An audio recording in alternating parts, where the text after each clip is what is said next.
Herkes, hayatında bir defalık da olsa, evrende bizden başka canlılar var mı, diye düşünmüştür. Gerçekten de, evrenin ölçülebilen kısmı akıl almaz derecede büyük ve bu sadece tahmin edebildiğimiz, yani ölçtüğümüz kısmı. Peki size de, evrende yalnız olmamız düşüncesi mantıksız gelmiyor mu? Eğer öyleyse, herkes nerede? Bu soru, bilim insanlarını da oldukça düşündürmüştür.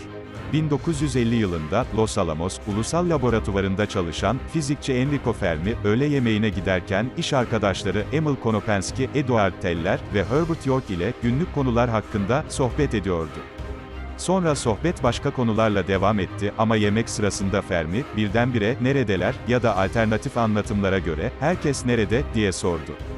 Bunun ardından Fermi, bazı tahmini rakamlara dayanan, hızlı hesaplamalar yaptı. Bu hesaplamalar sonucunda, Fermi'ye göre, dünya çok uzun zamandan beri ve defalarca uzaylılar tarafından ziyaret edilmiş olmalıydı.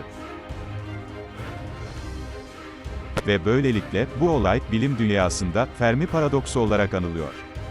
Paradoksun ne olduğunu bilmiyorsanız, yukarıda sağ köşeden bu konuyla ilgili videomuza ulaşabilirsiniz. Fermi paradoksunun tanımına gelecek olursak, evrenin bilinen büyüklüğü ve yaşı, teknolojik açıdan gelişmiş durumda olan, birçok dünya dışı uygarlığın var olmasını gerektirir. Ancak, bu hipotez, destekleyici herhangi bir kanıtın, henüz gözlenememiş olması sebebiyle, çelişkili gözükmektedir. Bazı teorisyenler, kanıt yokluğunun, dünya dışı yaşamın var olmadığını kanıtladığını kabul ederler ve bunun sebeplerini açıklamaya çalışırlar. Diğer bazı teorisyenler ise, dünya dışı yaşamın davranış şekli ve teknolojik seviyesi hakkında, fikirler öne sürerler.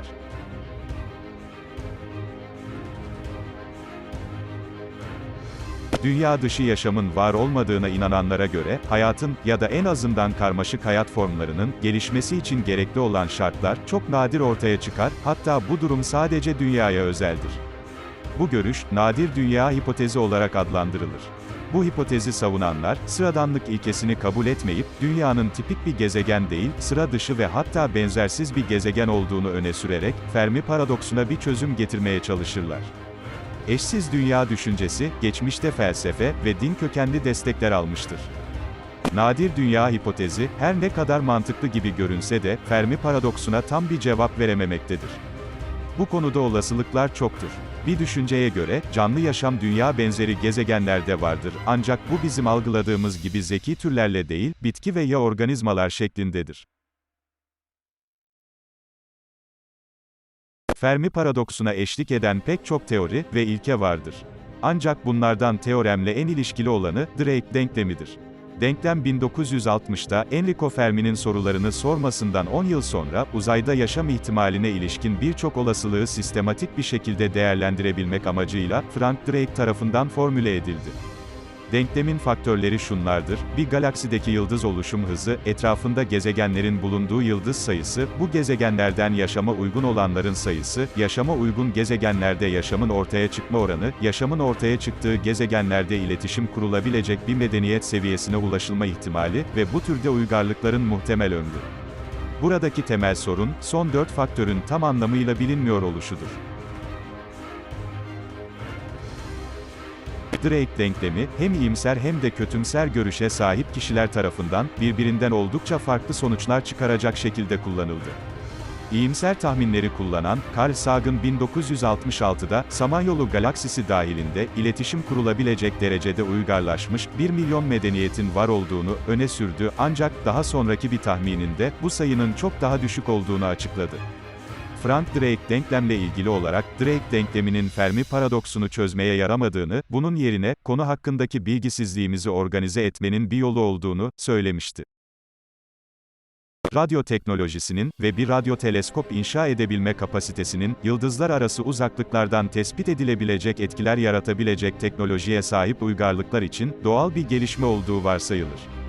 Uzaydaki, doğal olmayan radyo yayımlarının dikkatlice incelenmesi, uzaylı uygarlıkların tespit edilmesini sağlayabilir. Frank Drake, Carl Sagan ve başka bilim insanlarının katılımıyla 16 Kasım 1974'te Porto Rico'da bulunan Arecibo teleskobundan M13 yıldız kümesine, frekans modülasyonlu radyo dalgaları yoluyla, mesaj gönderilmiştir. Mesajda, dünya ve insanlık için bazı temel bilgiler yer almaktadır. Onluk sayı sisteminden, DNA'da bulunan atomlara, Güneş sistemimiz hakkındaki bilgilerden, dünyanın nüfusuna kadar, bazı bilgiler, bu mesaj ile uzaya gönderilmiştir. Stephen Hawking gibi bazı bilim adamları, bu mesajın, büyük bir hata olduğunu açıklamışlardır.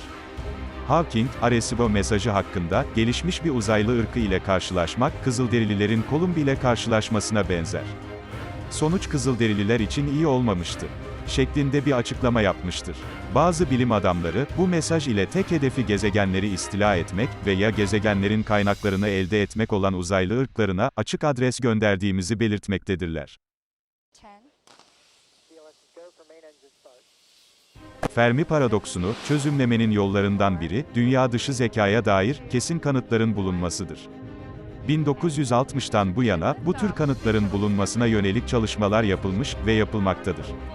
İnsanların, henüz yıldızlar arası yolculuk yapacak derecede gelişmiş bir teknolojileri bulunmadığı için, bu çalışmalar, çok büyük uzaklıklarda ve ufak kanıtlar üzerinde yapılan, dikkatli analizlerle yürütülmektedir. Bu durum, sadece, çevrelerini fark edilir derecede değiştirebilen ya da radyo yayınları gibi, çok uzaklardan tespit edilebilecek etkiler ortaya çıkarabilen uygarlıkların, keşfedilebilmesini olası kılmaktadır. Teknolojik açıdan gelişmemiş uygarlıkların ise, dünya tarafından yakın gelecekte keşfedilmeleri pek olası değildir. Bazı görüşlere göre ise, uzaylılar dünyaya çoktan yerleşmiş ve bizim gelişimimizi inceliyorlar. Bu tür senaryolar, 10 yıllardır popüler kültürün bir parçası olarak ortaya çıkarılmaktadır. Aynı zamanda, bu varsayımların, belli başlı bir kanıtı yoktur. Peki, siz bu konuda ne düşünüyorsunuz? Düşüncelerinizi yorumlarda belirtebilirsiniz. Bu videonun da sonuna geldik. Bilimle kalın, hoşça kalın.